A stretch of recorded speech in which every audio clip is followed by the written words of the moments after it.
Hello guys, स्वागत है आपका सिटीजन जी चैनल पर। और आज आप देखने वाले हो 1972 में आई British horror anthology film Tales from the Crypt. ये मूवी सेम नाम की कॉमिक बुक सीरीज पर बेस्ड है, जिन्हें ईसी कॉमिक्स ने पब्लिश किया था। इस कॉमिक बुक सीरीज पर 7 सीजन्स की एक टीवी सीरीज भी बन चुकी है, जो कि बहुत ज्यादा पॉपुलर है। लेकिन ये मूवी इस टीवी सीरीज से भी पहले बनी थी और ये बिल्कुल भी पॉपुलर नहीं है। लेकिन इस मूवी के आने के बाद हॉरर टेल्स वाली मूवीज बहुत ज्यादा बनने लगी, जिनमें सबसे ज्यादा पॉपुलर है स्टीफन किंग और जॉर्ज रोमेरो की क्रीप शो, जिसे हॉरर एंथोलॉजिस्ट की लिस्ट में नंबर 1 पर रखा जाता है। टेल्स फ्रॉम द हुड भी इसी मूवी से इंस्पायर्ड है, और जैसे उसमें हॉरर के साथ ब्लैक कम्युनिटी की प्रॉब्लम्स दिखाई गई थी, वैसे ही इसमें भी हर स्टोरी के साथ कुछ सीख मिलती है। तो ऐसी रेयर और यूनिक मूवीज देखते रहने के लिए चैनल को सब्सक्राइब करके बेल नोटिफिकेशन जरूर से ऑन कर लो, ताकि मुझे वीडियो बनाने की मोटिवेशन मिलती रहे और आपको वीडियोस की नोटिफिकेशन। वीडियो स्टार्ट करने से पहले आप क्रिप्ट का मतलब जान लो। चर्च में जो अंडरग्राउंड रूम होता है, जिसे ब्यूरियल प्लेस की तरह यूज करते हैं, उसे क्रिप्ट कहते हैं, और जो उस क्रिप्ट की देखरेख करता है उसे क्रिप्ट कीपर कहते हैं। तो अब ज्यादा देर ना करते हुए जल्दी से स्टोरी स्टार्ट करते हैं।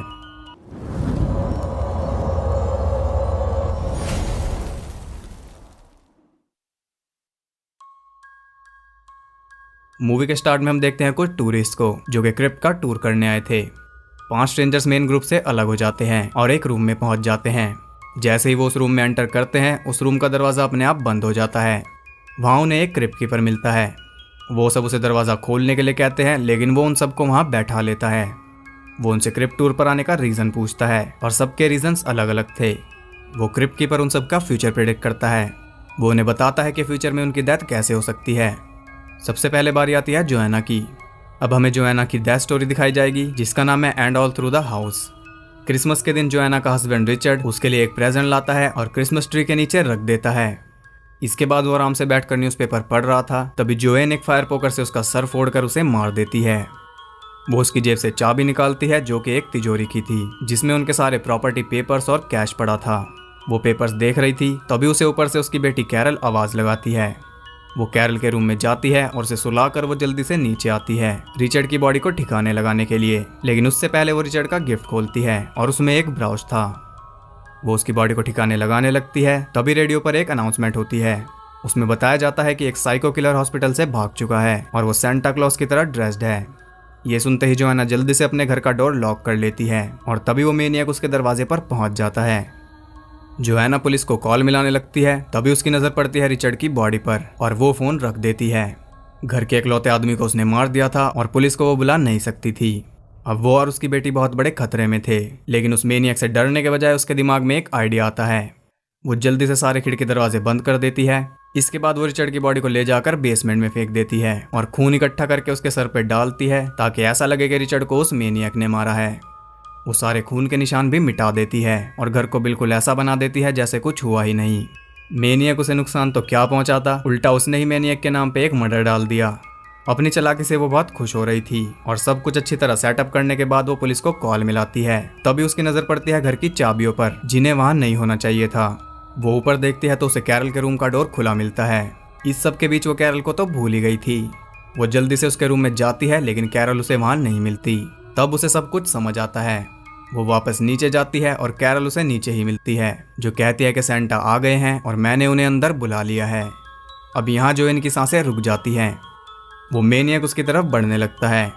वो जल्दी से भागती है, लेकिन वो उसे पकड़कर उसका गला घोट देता है, और यहाँ जोएना की कहानी खत्म हो जाती है। जोएना कहती है कि ये बिल्कुल नॉनसेंस है। क्रिप्ट कीपर आगे बढ़ता है, और अब बारी आती है कार्ल की। कार्ल की स्टोरी का नाम है रिफ्लेक्शन ऑफ डेथ। कार्ल एक बिजनेसमैन है और उसका एक अच्छा खासा परिवार है, जिसमें है उसकी वाइफ, एक बेटी और एक बेटा। एक रात वो अपने घर से चला जाता है ये कहकर कि वो एक बिजनेस मीटिंग में किसी दूसरे शहर में जा रहा है, लेकिन असल में वो एक अपार्टमेंट में जाता है जहां उसकी गर्लफ्रेंड सूजन रहती थी, और वो दोनों शहर छोड़कर जा रहे थे। सूजन के लिए कार्ल अपनी फैमिली को छोड़कर जा रहा था। वो थोड़ा डिप्रेस था, जो कि उसे होना भी चाहिए, इसलिए सूजन कार ड्राइव करने लगती है और कार्ल सो जाता है। वो कोई बुरा सपना देख रहा था। अचानक वो चिल्लाते हुए उठता है, जिससे सूजन का ध्यान रोड से हट जाता है और उनकी कार रोड से उतरकर क्रैश हो जाती है। कार्ल को होश आता है तो वो देखता है कि कार पूरी तरह जल चुकी थी और सूजन उसमें नहीं थी। यहाँ में कार्ल की आंखों से सब कुछ दिखाया जाता है, और जी हाँ, ये मूवी 1972 में बनी थी। कार्ल सूजन को आसपास ढूंढता है और उसे एक आदमी मिलता है, जो उसे देखकर डर के मारे वहां से भाग जाता है। कार्ल को कुछ समझ नहीं आता। वो रोड पर जाकर लिफ्ट मांगता है, लेकिन वहां भी लोग उससे डरकर भाग रहे थे। किसी तरह वो अपने घर पहुंचता है और दरवाजा नॉक करता है। उसकी वाइफ दरवाज़ा खोलती है। वो भी उसे देखकर डर जाती है और दरवाज़ा बंद कर देती है। कार्ल देखता है कि उसके घर में उसकी जगह कोई दूसरा आदमी था। अब उसके पास आखिरी ऑप्शन बचा था सूजन का घर। वो उसके घर जाता है और सूजन उसे वहीं पर मिलती है, लेकिन वो उसे देखकर नहीं चिल्लाती। वो कहता है कि मैं कार्ल हूँ। ये सुनकर सूजन थोड़ी परेशान हो जाती है। कार्ल आसपास देखता है और वो भी कुछ समझ नहीं पा रहा था, क्योंकि कुछ घंटों पहले तक तो सूजन का अपार्टमेंट खाली पड़ा था। उसका सारा फर्नीचर उन्होंने दूसरे टाउन में भेज दिया था, जहाँ वो भागकर जा रहे थे। सूजन कहती है कि क्रैश के बाद उसने ये सारा फर्नीचर वापस शिफ्ट कर लिया, लेकिन कुछ ही घंटों में उसने ऐसा कैसे किया। सूजन कहती है कि क्रैश के बाद वो अंधी हो गई और कार्ल मर गया। क्रैश को 2 साल बीत चुके हैं। कार्ल को कुछ समझ नहीं आ रहा था। वो ग्लास में अपनी शक्ल देखता है तो उसके होश उड़ जाते हैं, क्योंकि वो एक 2 साल पुरानी लाश था। वो चिल्लाते हुए जाग जाता है और हम देखते हैं कि वो अभी भी सूजन के साथ कार में बैठा था, लेकिन उसके चिल्लाने से सूजन का ध्यान रोड से हट जाता है और उनकी कार रोड से उतरकर क्रैश हो जाती है। ये सब सेम वैसे हुआ जैसे उसने सपने में देखा था। इसे हम फाइनल डेस्टिनेशन 0.1 भी कह सकते हैं। ये कहानी सुनकर कार्ल सोच में पड़ जाता है, जैसे हम पड़ गए। इसके बाद बारी आती है जेम्स की, और उसकी कहानी का नाम है पोएटिक जस्टिस। जेम्स अपने डैड एडवर्ड के साथ रहता है और उनके घर के सामने एक बूढ़ा आदमी रहता है जिसका नाम है मिस्टर ग्रिम्सडाइक।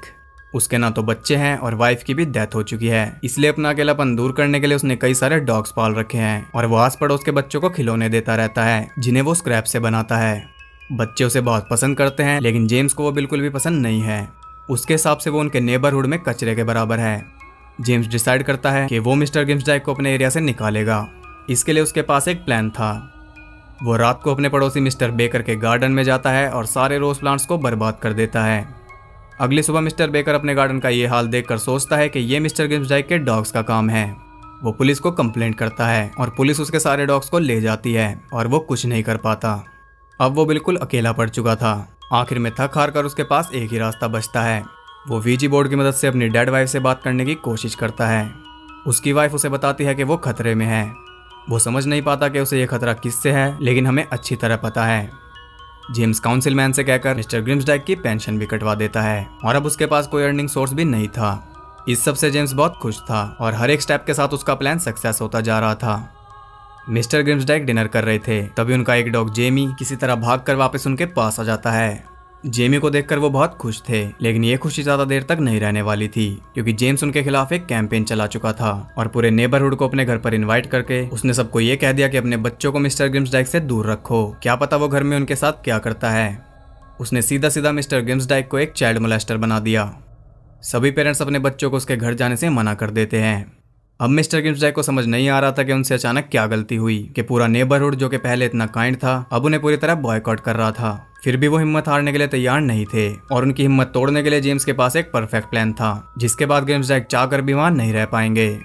अगले दिन वैलेंटाइंस डे था और जेम्स पूरे नेबरहुड की तरफ से मिस्टर ग्रिम्सडाइक के घर वैलेंटाइन कार्ड्स भेजता है। वो इतने सारे कार्ड्स देखकर बहुत खुश थे, लेकिन जैसे ही वो उन्हें पढ़ने लगते हैं वो बुरी तरह टूट जाते हैं, क्योंकि उनमें ग्रीटिंग्स और विशिंग्स की बजाय बहुत ही बुरी और घटिया बातें लिखी थी, जैसे some people live in the country, some people live in the town, why don't you do us a service, jump in the river and drown. अपने बारे में लोगों के ऐसे ख्याल पढ़कर वो हद से ज्यादा दुखी थे और उनके पास अब कोई चॉइस नहीं थी। एक हफ्ता बीत जाता है और किसी ने मिस्टर ग्रिम्सडाइक को नहीं देखा था।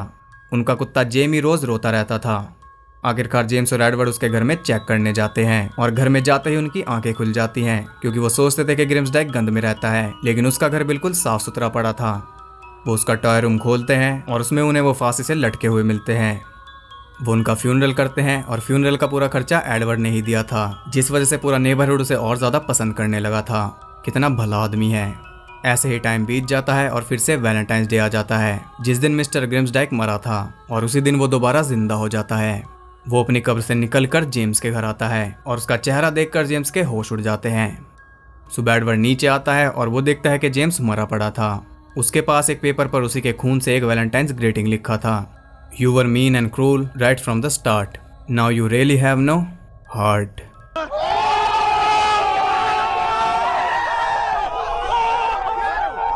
ये कहानी सुनकर जेम्स कहता है कि ये बिल्कुल सच है। वो मिस्टर ग्रिम्सडाइक को बिल्कुल भी पसंद नहीं करता। क्रिप्ट कीपर आगे बढ़ता है और अगली बारी आती है रैल्फ की। उसकी कहानी का नाम है wish you were here. Ralph एक बहुत बड़ा बिजनेसमैन है, लेकिन अब वो दिवालिया हो चुका है और बैंक का लोन पे करने के लिए उसके पास सिर्फ एक ही चॉइस है कि वो अपने एंटिक सामान को बेच दे।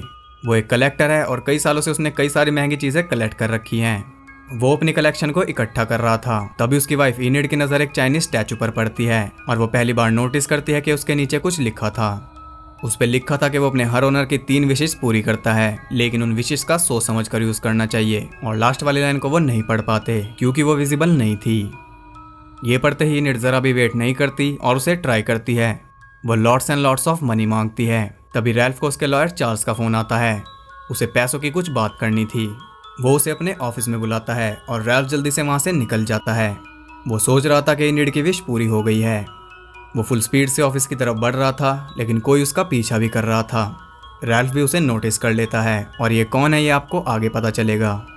चार्ल्स के पास पुलिस का फोन आता है और वो बताते हैं कि रैल्फ की कार एक्सीडेंट में मौत हो गई है। ये न्यूज़ चार्ल्स जाकर इनिड को देता है और वो रोने लगती है। तब चार्ल्स उसे कहता है कि रैल्फ की डेथ का उसे फायदा ही हुआ है क्योंकि अब वो एक रिच वुमेन बन चुकी है। रैल्फ ने करोड़ों का इंश्योरेंस करा रखा था और उसकी डेथ के बाद वो सारा पैसा इनिड को मिलेगा। यानी कि इनिड की विश पूरी हो गई, लेकिन वैसे नहीं जैसे उसने सोचा था। और उस स्टैचू पर क्लियरली लिखा था कि विश सोच समझ कर मांगना। इनिड चार्ल्स को ये सब बताती है और कहती है कि वो रैल्फ को वापस लाने की विश करेगी, लेकिन चार्ल्स उसे मना करता है। वो कहता है कि अगर वो रैल्फ को वापस जिंदा करने की विश मांगेगी तो वो वैसा ही वापस आएगा जैसा कि वो मरते टाइम था, और मरते टाइम तो उसके चीथड़े हो गए होंगे। इनिड भी उसकी बात समझ चुकी थी। वो चालाकी दिखाती है और विश मांगती है कि उसे रैल्फ बिल्कुल वैसा ही वापस चाहिए जैसा वो एक्सीडेंट से एग्जैक्ट पहले था। उसकी विश पूरी हो जाती है और कुछ लोग रैल्फ को कॉफिन में उनके घर लाकर रख देते हैं, लेकिन वो जिंदा नहीं था। और ऐसा इसलिए क्योंकि रैल्फ कार क्रैश से नहीं बल्कि हार्ट अटैक से मरा था और उसके मरने के बाद कार क्रैश हुई। तो इनिड की विश के मुताबिक रैल्फ उसे वैसा ही वापस मिला जैसा कि वो कार क्रैश से एग्जैक्ट पहले था, यानी कि डेड। और यहाँ हमें पता चलता है कि रैल्फ का पीछा और कोई नहीं बल्कि डेथ ही कर रही थी। अब इनिड के पास एक फाइनल विश बची थी। चार्ल्स उसे विश मांगने से मना करता है, लेकिन उसके बाहर जाते ही वो अपनी आखिरी विश मांग लेती है। वो मांगती है कि रैल्फ उसे जिंदा चाहिए हमेशा के लिए। वो उसे चलता फिरता, हाथ पैर हिलाता और बोलता हुआ चाहिए। तभी रैल्फ जिंदा हो जाता है और जोर जोर से चिल्लाने लगता है। इनिड को अंदाजा भी नहीं था कि उसने क्या मांग लिया। रैल्फ की आवाज सुनकर चार्ल्स अंदर आता है और इनिड की बेवकूफ़ी देखकर वो उसे कहता है कि उसने बहुत गलत किया ऐसी विश मांगकर, क्योंकि रैल्फ की डेड बॉडी को प्रिजर्व करने के लिए उसे एम्बाल्ड किया गया था। एम्बाल्ड यानी कि डेड बॉडी को सड़ने से बचाने के लिए बॉडी के अंदर कुछ केमिकल्स डाले जाते हैं, और खून की जगह वो सारे केमिकल्स रैल्फ के अंदर दौड़ रहे थे, जिस वजह से उसे बेहिसाब दर्द हो रहा था। और इनिड की विश की वजह से अब इटर्निटी के लिए उसकी यही हालत रहेगी, क्योंकि इनिड ने उसके अमर होने की विश भी मांग ली थी। अब इनिड को कुछ समझ नहीं आता कि वो क्या करे। वो एक तलवार निकाल कर लाती है और रैल्फ के कई सारे टुकड़े कर देती है, लेकिन ये भी उसने एक बार फिर से अपनी बेवकूफ़ी का परिचय दिया है। रैल्फ का एक एक बॉडी पार्ट तड़प रहा था और अब इनिड को हमेशा उसे चिल्लाते हुए सुनना था, या तो वो खुद को मार सकती थी। ये कहानी सुनकर रैल्फ भी सदमे में था। अब बचा था मेजर रॉजर्स। उसकी कहानी का नाम है ब्लाइंड एलिस। मेजर रॉजर्स एक ब्लाइंड होम का नया डायरेक्टर बना है। उसे वहाँ अपॉइंट किया गया है उन ब्लाइंड लोगों का ध्यान रखने के लिए, लेकिन वो उसका एकदम उल्टा कर रहा था। सर्दी का मौसम था और वहाँ ब्लैंकेट्स की कमी थी। वो लोग किसी तरह गुजारा कर रहे थे। जॉर्ज ये प्रॉब्लम लेकर रॉजर्स के पास जाता है, लेकिन वो कहता है कि उनके पास इतने पैसे नहीं हैं और अभी उन्हें ऐसे ही काम चलाना पड़ेगा, जबकि उसने अपने डॉग शेन के नीचे भी एक ब्लैंकेट बिछा रखा था। लेकिन वो तो अंधे थे, उन्हें क्या ही पता चलना था। धीरे धीरे उसने उनका खाना भी कम कर दिया। खाने के नाम पे उन्हें बॉइल्ड वाटर मिलने लगा और अगर कोई दोबारा मांगता था तो उसे साफ मना कर दिया जाता। ये सब उन्हें पसंद नहीं आ रहा था। वो सब रॉजर्स के रूम में जाते हैं जहाँ वो एकदम लग्जरी डिनर कर रहा था वाइन के साथ, और अपने डॉग शेन को भी मीट खिला रहा था। रॉजर सोचता है कि वो तो अंधे हैं, उन्हें क्या ही पता चलेगा, लेकिन वो सिर्फ देख ही नहीं सकते थे। बाकी सेंसेस उनकी रॉजर से भी तेज थी। वो उसके इस बर्ताव का विरोध करते हैं। तभी रॉजर्स उनके पीछे शेन को छोड़ देता है और उन सबको चुपचाप वहाँ से जाना पड़ता है। उस रात ठंड के मारे उनका एक साथी दम तोड़ देता है और अब वो सब डिसाइड कर चुके थे कि वो ऐसे नहीं मरेंगे। वो इंतजार करते हैं कि कब उन्हें खाने में मीट मिलेगा, और जिस दिन उन्हें मीट मिलता है वो सब अपने अपने हिस्से में से एक एक पीस निकालकर इकट्ठा करते हैं। जॉर्ज उस मीट से शेन के लिए एक ट्रैप सेट करता है। वो बेसमेंट तक उस मीट को बिछा देता है। शेन मीट को खाते हुए बेसमेंट के एक सेल में पहुंच जाता है और वो सब उसे अंदर ही बंद कर देते हैं। अब बारी थी रॉजर्स की। वो सब रॉजर्स को भी पकड़कर बेसमेंट में ले जाते हैं और दूसरे सेल में बंद कर देते हैं। इसके बाद बाहर से टूल्स की आवाज़ें आने लगती हैं। वो सब बाहर कुछ बना रहे थे। वहाँ का सर्वेंट नोटिस करता है कि रॉजर्स और उसका डॉग गायब है। उन्हें ढूंढते हुए वो बेसमेंट में आता है, लेकिन वो सब इसके लिए भी तैयार थे। वो उसे पकड़कर एक स्टोर रूम में ले जाकर बंद कर देते हैं। अब रॉजर्स को उस सेल में फंसे हुए 2 दिन बीत चुके थे और उसे जरा भी क्लू नहीं था कि वो सब बाहर क्या कर रहे हैं। लेकिन अभी भी उसे खुद से ज्यादा चिंता अपने डॉग की थी, क्योंकि उसे पता था कि अगर शेन को खाना नहीं मिलेगा तो वो बेकाबू हो जाएगा और जो उसके सामने आएगा वो उसे ही खा लेगा। आखिरकार वो उसके सेल का दरवाजा खोल देते हैं, लेकिन वो अभी भी फ्री नहीं हुआ था। उन्होंने लकड़ियों से एक मेज बना दी थी जिसमें कई सारे ऑब्स्टेकल्स थे जिनसे होकर रॉजर्स को गुजरना था। वो आगे बढ़ता है और कई सारे कट्स लगने के बाद उस पैसे से निकल जाता है, लेकिन वहां भी बाहर जाने का रास्ता नहीं था। वो शेन के सेल के बाहर पहुंच चुका था और उसके वहां पहुंचते ही वो दरवाजा खोल देते हैं। रॉजर्स वापस भागने लगता है, तभी वो वहां की लाइट ऑफ कर देते हैं और शेन उसे खा जाता है। ये कहानी सुनकर रॉजर्स को कुछ समझ नहीं आता। वो कहता है कि उसे अभी अभी नई जॉब मिली है, लेकिन वो यहाँ क्या कर रहा है। तब क्रिप्ट कीपर उन्हें बताता है कि वो यहाँ क्या कर रहे हैं। वो दरवाजा खुल जाता है और सबसे पहले रैल्फ बाहर जाता है, लेकिन बाहर जाने के बजाय वो आग में गिर जाता है। तब वो क्रिप्ट कीपर बताता है कि वो उनका फ्यूचर बता के उन्हें वार्न नहीं कर रहा था, बल्कि वो उन्हें उनके गुनाह बता रहा था जिनकी वजह से वो यहाँ आए हैं और अब इटर्निटी के लिए वो यहीं पर रहेंगे, क्योंकि उन्हें उनके किए का जरा भी पछतावा नहीं है। वो सब नर्क में थे और उन्हें भी आग में भेज दिया जाता है। यहाँ क्रिप्ट कीपर कुछ कहता है। Who's next? Perhaps you?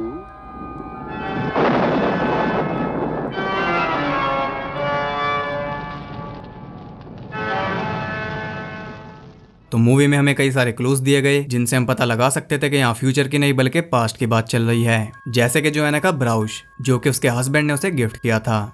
इस ट्विस्ट का हिंट आपको सबसे पहली कहानी में ही दे दिया गया था। ये मूवी भी एक कल्ट क्लासिक है और इसने कई सारी मूवीज को जन्म दिया है। हम ये भी कह सकते हैं कि हॉरर एंथोलॉजी को पॉपुलर करने वाली यही मूवी है। तो अब बात कर लेते हैं कि हर एक स्टोरी से हमें क्या सीख मिलती है। And All Through the house से हमें कई सारी सीख मिलती है, लेकिन सबसे ऊपर यही है कि लालच बुरी बला है। जोवेन ने लालच में आकर अपने हस्बैंड को मार डाला और अल्टीमेटली वही उसकी मौत की वजह बनी। रिफ्लेक्शन ऑफ डेथ से हमें ये सीख मिलती है कि अपनी फैमिली से हमेशा लॉयल रहना चाहिए, वो ही सब कुछ है। कार्ल अपनी फैमिली को छोड़कर भाग रहा था, लेकिन कार क्रैश के बाद वो सबसे पहले फैमिली के पास ही जाता है, भले ही वो सपना हो। पोएटिक जस्टिस से हमें कई सारी सीख मिलती हैं, लेकिन मेन मोरल यही है कि नफरत में अंधा नहीं होना चाहिए। जेम्स किस हद तक एक बूढ़े आदमी से नफरत कर रहा था, जबकि उसने जेम्स का कुछ बिगाड़ा भी नहीं था, और वो इतना ज्यादा नफरत में डूब गया कि वो उस आदमी की मौत का कारण बन गया। इसे आप आज के टाइम पर भी बहुत अच्छे से रिलेट कर सकते हो। विश यूर हेयर में हमें बहुत मूर्खता देखने को मिली, लेकिन उसमें यह सीख है कि दुनिया में फ्री कुछ भी नहीं है। हर चीज की एक कीमत है जो कि चुकानी पड़ती है। ब्लाइंड एलिस से हमें ये सीख मिलती है कि खुद को आप बहुत ज्यादा समझदार समझते हो तो वो अच्छी बात है, लेकिन दूसरे को बेवकूफ भी नहीं समझना चाहिए। तो ये थे सारे मोरल्स जो कि हमें हॉरर के थ्रू समझाए गए। और इस मूवी के इतना ज्यादा पसंद किए जाने की वजह इसकी डायरेक्शन या फिर एक्टिंग नहीं है, वो है इसकी स्टोरीज जो कि अपने टाइम से बहुत आगे की है। तो अब बात करते हैं इस मूवी से जुड़े इंटरेस्टिंग फैक्ट्स के बारे में। पीटर कुशिंग जिन्होंने मिस्टर ग्रिम्सडाइक का रोल किया है, उन्हें इस फिल्म में बिल्कुल नेचुरल एक्टिंग करने के लिए कहा गया था, क्योंकि उनकी वाइफ की भी तभी डेथ हुई थी और वो बहुत ज्यादा डिप्रेस थे। और उनकी नेचुरल एक्टिंग आप उस सीन में देख सकते हो जिसमें वो वीजी बोर्ड की मदद से अपनी वाइफ से बात कर रहे थे, और पहले उन्हें दूसरा रोल ऑफर किया गया था, लेकिन पीटर ने खुद इस रोल को करने की जिद की क्योंकि ये उनके कंडीशन से बिल्कुल मैच कर रहा था। उन्हें किसी भी कीमत पर इस फिल्म में काम करना था, इसलिए उन्होंने बहुत ही कम फीस ली। मिस्टर ग्रिम्सडाइक का कैरेक्टर एक खामोश कैरेक्टर था, लेकिन जब पीटर कुशिंग ने ये रोल ले लिया तो इसे बहुत ज्यादा इम्प्रोवाइज किया गया, और ग्रिम्सडाइक के रोल को पीटर कुशिंग की one of the greatest performance कहा जाता है। रॉबर्ट ज़ेमेकिस की ये फेवरेट मूवी थी, इतनी ज्यादा फेवरेट कि उन्होंने 1989 में Tales from the Crypt TV show produce किया। And All Through the House को उन्होंने रीमेक किया था Tales from the Crypt TV series के सेकंड एपिसोड के लिए। इस मूवी की 2 ही स्टोरीज, रिफ्लेक्शन ऑफ डेथ और Blind Alleys, Tales from the Crypt comic book से ली गई हैं। बाकी And All Through the House को द वॉल्ट ऑफ हॉरर से लिया गया है, जिसके नाम से 1 साल बाद 1973 में एक सेपरेट फिल्म भी आई थी। और पोएटिक जस्टिस और विश यूर हेयर को द हॉन्ट ऑफ फियर से लिया गया है। इन सब का पब्लिशर EC कॉमिक्स ही है। स्क्रिप्ट में क्रिप्ट कीपर के कई सारे ड्राफ्ट्स लिखे गए थे। एक ड्राफ्ट में वो डायरेक्टली ऑडियंस से बात करता है, तीसरे में क्रिप्ट कीपर था ही नहीं, और छठे ड्राफ्ट में तय किया गया कि वो स्टोरी के कैरेक्टर से बात करेगा। इस फिल्म के डायरेक्टर फ्रेडी फ्रांसिस ने कभी भी ओरिजिनल कॉमिक बुक पढ़ी ही नहीं। जिस सीन में डेथ रैल्फ का पीछा कर रही थी वो सीन एक पब्लिक हाईवे पर शूट किया गया था। आपने एक चीज नोटिस नहीं की होगी कि जोएना लीड कैरेक्टर्स में से एक थी और उसकी स्टोरी सबसे पहली थी, फिर भी पूरी फिल्म में उसकी सिर्फ 15 लाइन्स हैं। डायरेक्टर फ्रेडी फ्रांसिस ने Tales from the Crypt TV series के 7th सीजन के सेकंड एपिसोड को डायरेक्ट किया था, जिसका नाम है लास्ट रिस्पेक्ट्स, और उसकी story same wish your hair जैसी है। क्रिप्ट में जेम्स की जैकेट पर एग्जैक्ट दिल के ऊपर एक रेड फ्लावर प्रिंट था। ये सिर्फ हमें ये बताने के लिए था कि उसका दिल ग्रिम्सडाइक के हाथों बाहर निकलने वाला है। तो ये थे इस मूवी से जुड़े इंटरेस्टिंग फैक्ट्स। अगर आपको ये वीडियो और मेरे एफर्ट्स पसंद आए तो वीडियो को एक लाइक और एक कमेंट जरूर करना। कमेंट में आप ये बताओ कि आपको बेस्ट स्टोरी कौन सी लगी। मुझे सबसे अच्छी लगी पोएटिक जस्टिस। ऐसी और यूनिक और इंटरेस्टिंग मूवीज देखते रहने के लिए चैनल को सब्सक्राइब करके बेल नोटिफिकेशन जरूर से ऑन कर लो। लेटेस्ट मूवीज अपडेट और फैक्ट्स जानने के लिए आप मुझे इंस्टाग्राम पर भी फॉलो कर सकते हो, लिंक आपको डिस्क्रिप्शन में मिल जाएगा।